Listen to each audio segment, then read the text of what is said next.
క్రీస్తునందు ప్రియమైన వార్లారా, శుభాలు. ఎలా ఉన్నారు? బాగున్నారా? నిన్నటి దినము ఎలా గడిచింది?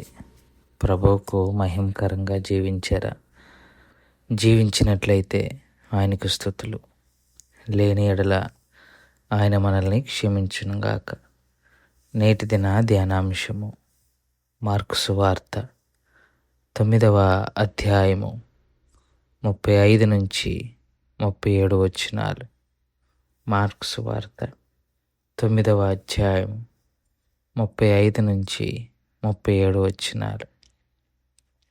అప్పుడు ఆయన కూర్చుండి 12 మందిని పిలిచి, ఎవడైనను మొదట వాడై ఉండగోరిన ఎడల వారందరిలో కడపటి వాడును అందరికీ పరిచారకుడనై ఉండవలనని చెప్పి, ఒక చిన్న బిడ్డను తీసుకొని వారి మధ్య నిలబెట్టి వానినెత్తి కౌగిలించుకొని, ఇట్టి చిన్న బిడ్డలలో ఒకరిని నా పేరట చేర్చుకొనివాడు నన్ను చేర్చుకొనును, నన్ను చేర్చుకొనివాడు నన్ను గాక నన్ను పంపిన వారిని చేర్చుకొనునని వారితో చెప్పెను.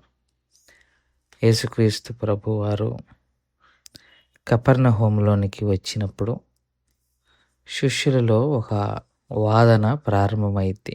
అదేంటంటే, మాలో ఎవరు గొప్ప అన్న వాదన. యేసు ప్రభువారు అడుగుతారు, ఏం మాట్లాడుకుంటున్నారని. శిష్యులు చెప్పరు. కానీ వారి హృదయంలో ఎరిగిన ప్రభువు కాబట్టి వెంటనే వారిని పిలిపించి కూర్చోబెట్టి, ఎవడైనా మొదటివాడిగా ఉండాలంటే వాడు కడపటివాడిగాను పరిచారకుడుగాను ఉండవలెను అని ఒక ఆజ్ఞ యేసు ప్రభువారు వేసేస్తారు. అంటే ఇంకా వారు వాదన పడుతున్న దానికి సమాధానాలు ఇచ్చే ప్రయత్నం చేస్తున్నారు. గొప్పవాడుగా ఉండాలి అని అంటే, మొదటివాడిగా ఉండాలి అని అంటే చివరివాడిగా ఉండాలి. అలాగే అందరికీ పరిచర్యకై చేయగలిగిన వాడిగా ఉండాలి. పరిచర్య చేయించుకోవటానికి రాలేదు యేసయ్య, పరిచర్య చేయటానికి వచ్చాడు యేసయ్య. దేవుని రాజ్యంలో గొప్పవాడు ఎవరు అని అంటే, భూలోకంలో ఉన్నత స్థలాల్లో ఉన్నవాడు కాదు. భూలోకంలో ప్రభు సన్నిధిలో తనను తను తగ్గించుకున్నవాడు, ప్రభు కొరకు ఇతరులకు పరిచర్య చేసేవాడు, దేవుని సన్నిధిలో రాజ్యానికి, దేవుని సన్నిధిలో గొప్పవాడు అవటానికి అవకాశం ఉన్నవాడు. సాధారణంగా సంఘాలలోనూ ఇళ్లలోనూ ఉన్నత స్థలాలను ఆశిస్తూ ఉంటారు, తప్పులేదు. కానీ ఆశించటము తప్పులేదు, కానీ అది పొందుకోవాలనకూడదు. అది రావాలి అంటే ప్రజలు ఇవ్వాలి. అంటే ప్రజల దగ్గర నువ్వు పరిచర్య చేయగలిగిన అనుభవంలో ఉండగలగాలి.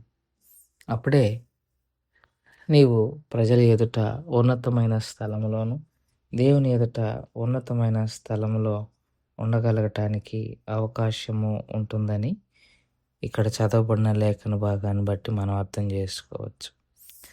ఆ మాట చెప్పి ఇంకొక ఇలస్ట్రేషన్, దానికి కొనసాగింపుగా ఒక చిన్న బిడ్డను తీసుకొని వారి మధ్య నిలబెట్టి కౌగిలించుకొని, ఇట్టి చిన్న బిడ్డలలో ఒకరిని నా పేరట చేర్చుకొనివాడు నన్ను చేర్చుకొనును, నన్ను చేర్చుకోవటమే కాదు నన్ను పంపిన వాడిని చేర్చుకొనును అంటున్నాడు.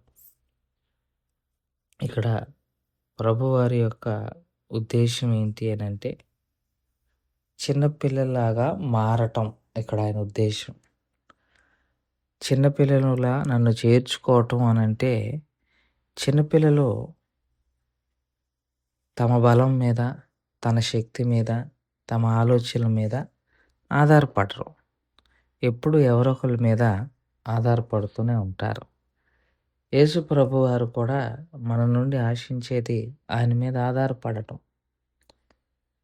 చిన్నపిల్లలు ఎలాగైతే నా మీద ఆధారపడతారో, మీరు కూడా నా మీద ఆధారపడితే, నా మీద ఆధారపడటమే కాదు,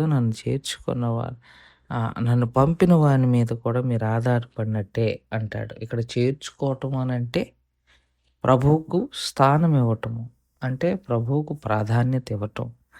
అది చిన్నపిల్లలు తమకుగా తాము ఏం చేసుకోలేరు కాబట్టి ఖచ్చితంగా పెద్దల మీద, ఇతరుల మీద ఆధారపడతారు. మనం కూడా ప్రభువుకు అట్టి ఆధారం ప్రభువు మీద కలిగి ఉండాలి.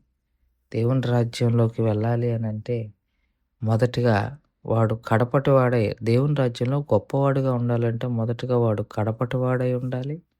రెండోది వాడు పరిచర్య చేసేవాడై ఉండాలి. మూడోది ప్రభువు మీద ఆధారపడగలిగిన వాడు ఉండాలి. అలాంటి వాడు దేవుని స్థాయిలో, దేవుని రాజ్యంలో అధికుడిగా పరిగణింపబడతాడని మనవి చేసుకుంటూ ఈ మాటల్ని ఇంతటితో ముగించుకుంటున్నాను. దేవుడు దీవించి ఆశీర్వదించునుగాక. మమ్మల్ని మిక్కిలిగా ప్రేమించిన మా ప్రియ పరలోకపు తండ్రి, మీ పాదాలకు స్తోత్రాలు.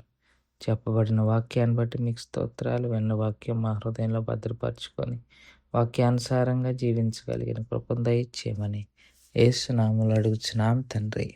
ఆమెన్. God bless you.